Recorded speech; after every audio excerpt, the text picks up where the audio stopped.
Selamat sore sahabat Informasi Indonesia. Pada sore hari ini kita akan bincang-bincang sedikit dengan Bapak Menteri Kesehatan, Bapak Budi Gunadi Sadikin. Selamat sore Pak. Sore.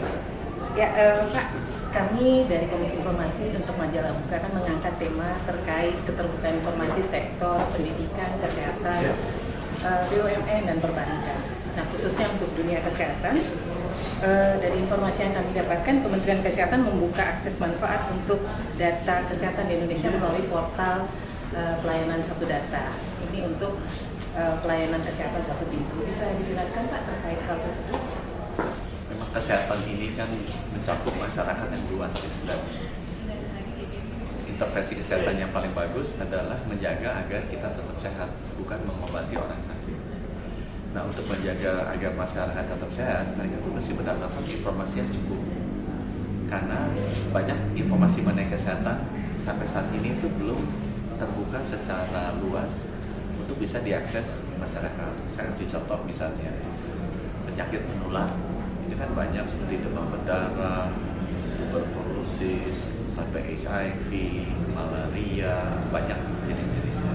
Nah, kalau satu daerah sedang ada penyakit, orang tuh biasanya nggak mau ngaku gitu, nggak mau cerita. Padahal justru dengan dia cerita di daftar, itu kita bisa mencegah agar orang tidak tertular. Banyak juga misalnya mengenai treatment kalau orang kena penyakit kanker atau penyakit jantung atau stroke, gimana sih caranya supaya kita tidak terkena, supaya jangan sampai kita sakit tapi jangan tetap sehat. Nah, semua informasi itu sekarang kita masukkan ke database yang namanya Satu Sehat. Jadi semua data mengenai penyakit, mengenai data semua orang itu masuk di sana.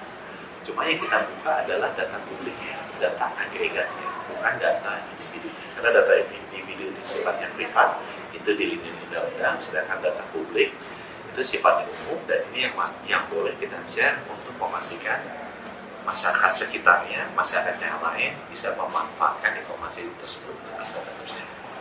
Jadi bicara tentang keterbukaan informasi badan publik, Kementerian Kesehatan, informasi itu kan harus tersampaikan kepada masyarakat secara akurat, benar dan tidak menyesatkan.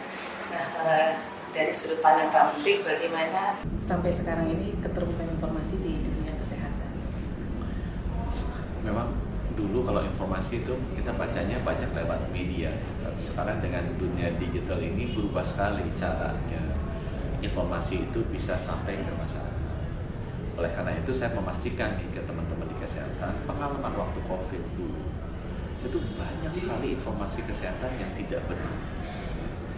Tapi karena diamplifikasi secara digital sangat kuat, akibatnya masyarakat publik bisa merasa itu benar. Itu yang sebenarnya merupakan tantangan di zaman sekarang. Bagaimana publik bisa memperoleh informasi yang tidak dikurasi, tapi yang benar. Karena derasnya informasi digital yang masuk. Itu sebabnya saya minta di Kementerian Kesehatan, teman-teman, yuk kita ikuti tren dari penyampaian informasi digital ke masyarakat. Misalnya dulu masyarakat bacanya koran, lihatnya TV. Sekarang udah berubah, dia nggak baca koran, dia lihatnya Detikcom, dia nggak lihat TV, dia lihatnya YouTube. Nah, kita masuk ke sana untuk memastikan bahwa informasi itu benar. Mungkin akan ada 100 berita YouTube, 1000 berita di media-media digital yang nggak benar, tapi kalau kita bisa menjaga kredibilitas sumber informasi dari kita, itu diharapkan bisa mengimbangi memberikan informasi yang benar. Karena menyampaikan informasi yang tepat dan benar dengan dunia sosial media seperti sekarang, dunia media digital seperti sekarang, itu akan sangat challenging. Selain terbuka, tapi juga bisa terbukanya belum tentu benar gitu, bisa banyak yang salah juga. Apa sih kira-kira tantangan pelaksanaan keterbukaan informasi penerapannya di khususnya dalam dunia kesehatan? Karena kita lihat kan di badan publik lain banyak kemudian data pribadi yang bocor nih, padahal itu masuk kategori informasi yang dikecualikan. Ini tantangan terberatnya apa kira-kira Pak Menteri? Jadi kita punya dua tantangan. Satu tantangannya tadi disampaikan sama Ibu ya, bahwa data pribadi, apalagi itu data kesehatan, itu dilindungi undang-undang nggak boleh bocor. Dan data kesehatan itu sensitif sekali. Menurut saya itu lebih sensitif dari data keuangan yang saya dulu pernah bekerja di sektor itu selama 30 tahun. Ya bagaimana cara menjaga privasi dari data pribadi ini? Kalau saya boleh jujur, yang paling bagus di sektor keuangan. Kita kan kebayang kita punya tabungan, misalnya. Kita punya kartu ATM itu dipakainya kemana-mana, sampai ke luar negeri juga kan. Kartu kredit kita gesek di restoran luar negeri.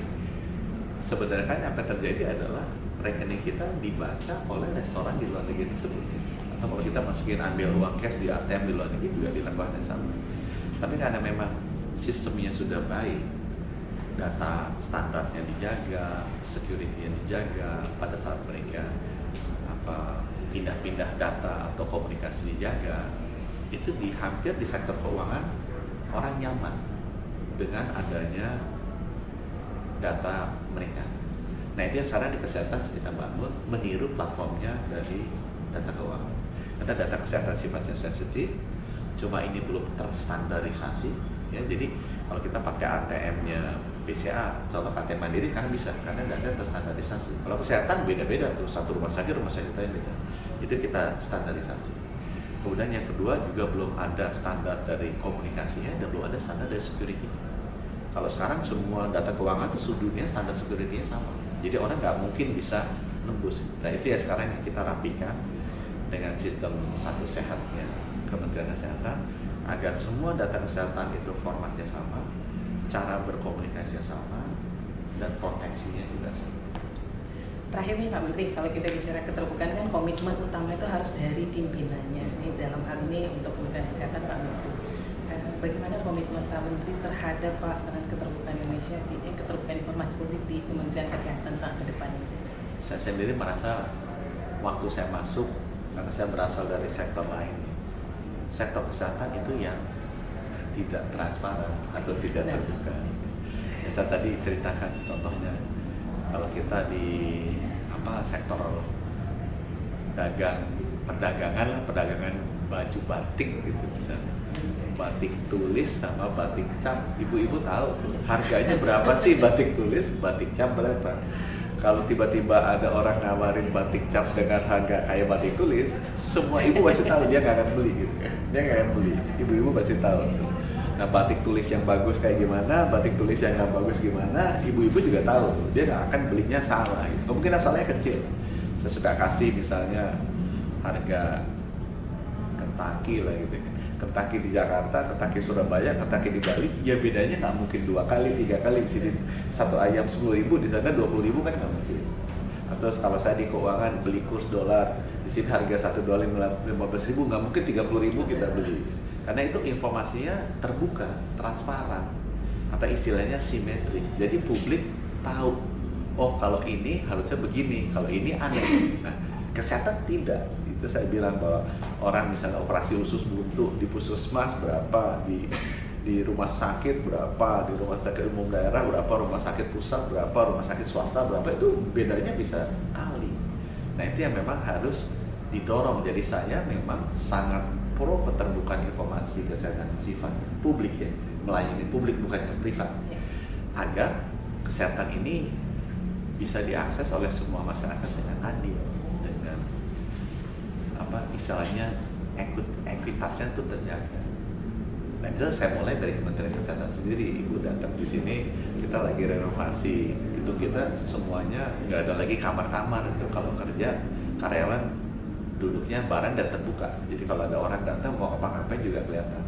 Saya kamar menterinya juga nanti kita buka, pasang kaca biar bisa transparan. Jadi kalau dia mau meeting ya kelihatan meetingnya dengan siapa, apa yang terjadi di ruang meeting tersebut. Sehingga dengan demikian itu kan menunjukkan prinsip keterbukaan kita sebagai pimpinan yang mudah-mudahan nanti menjadi budaya dari seluruh Kementerian Kesehatan dan itu terus lagi menjadi budaya semua industri kesehatan.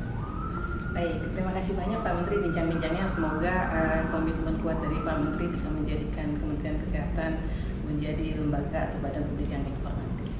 Demikian sahabat informasi, bincang-bincang kami dengan Menteri Kesehatan RI Bapak Budi Gunadi Sadikin. Terima kasih, selamat sore, salam terang informasi publik.